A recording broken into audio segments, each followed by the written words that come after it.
मूर्ख कछुआ की कहानी। एक तालाब में कम्बुग्रीव नामक कछुआ टॉर्टोइस रहा करता था। वह कछुआ बहुत बातूनी था। दूसरों से बात करते समय बीच बीच में टोकाटोकी करना उसकी आदत थी। एक दिन दो हंस स्वान उस तालाब में उतरे।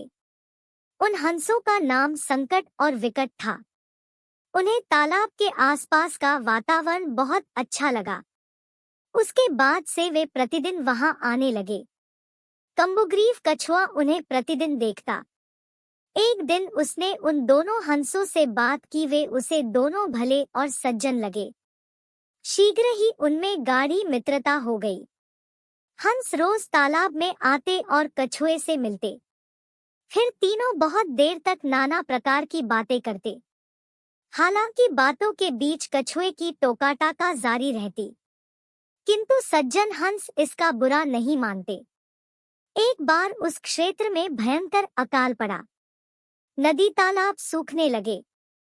वह तालाब भी सूखने लगा जहां कछुआ रहता था। एक शाम जब हंस उससे मिलने आए तो उसे बताया कि वे दोनों वह स्थान छोड़कर 50 कोस दूर स्थित एक अन्य झील पर जा रहे हैं जो पानी से लबालब है।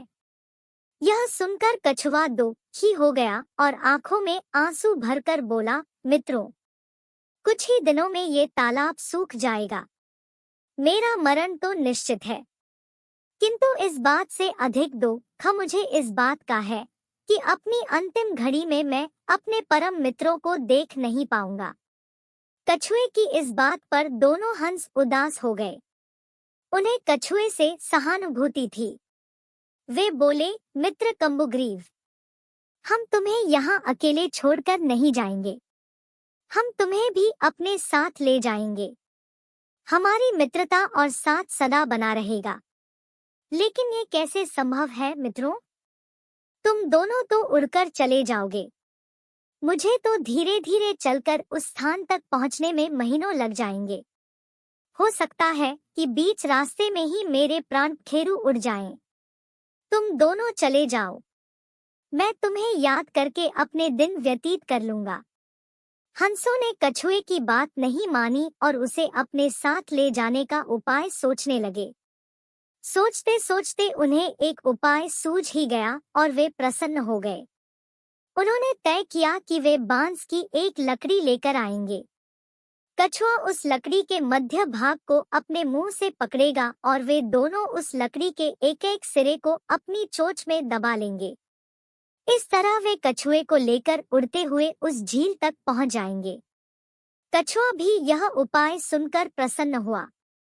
अगले दिन हंस लकड़ी लेकर कछुए के पास आए और उसे लकड़ी के मध्य भाग को मुंह से पकड़ने को कहा।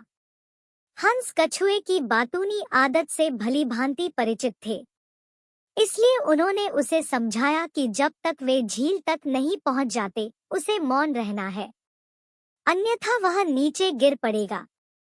कछुए ने उन्हें आश्वासन दिया कि वह मौन धारण करके रखेगा।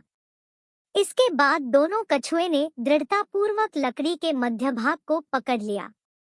हंस लकड़ी के दोनों सिरों को चोंच में दबाकर आकाश में उड़ने लगे। उड़ते उड़ते वे एक कस्बे के ऊपर से गुजरे।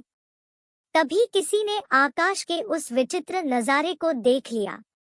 वह दूसरे लोगों को बताने लगा, देखो देखो, आकाश में कछुआ उड़ रहा है। एक मुंह से दूसरे मुंह होते हुए ये बात पूरे कस्बे में फैल गई।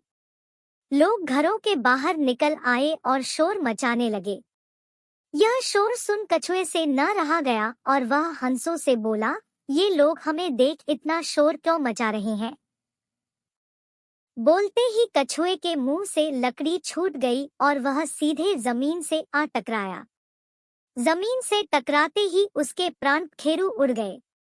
मूर्ख कछुआ कहानी से सीख। एक बुद्धिमान व्यक्ति किसी कार्य के बारे में योजना बनाकर उस पर पूरा अमल करते हुए सफलता प्राप्त करते हैं, अन्यथा योजना पर टिके न रहने का दुष्परिणाम भोगना पड़ता है। दो सामूहिक कार्य में समूह के सदस्यों की राय को महत्व देना आवश्यक है। उनकी राय न मानकर कार्य के नुकसान के साथ साथ व्यक्तिगत नुकसान भी हो सकता है। 3 मौके की नजाकत को देखकर ही मुंह खोलना चाहिए। फ्रेंड्स, आपको two swans and the foolish tortoise Panchatantra story in Hindi कैसी लगी? आप अपने कमेंट्स के द्वारा हमें अवश्य बताएं। ये मूर्ख कछुआ की कहानी foolish turtle story in Hindi पसंद आने पर लाइक और शेयर करें। ऐसी ही और पंचतंत्र की कहानी हिंदी स्टोरी पढ़ने के लिए हमें सब्सक्राइब कर लें। थैंक्स।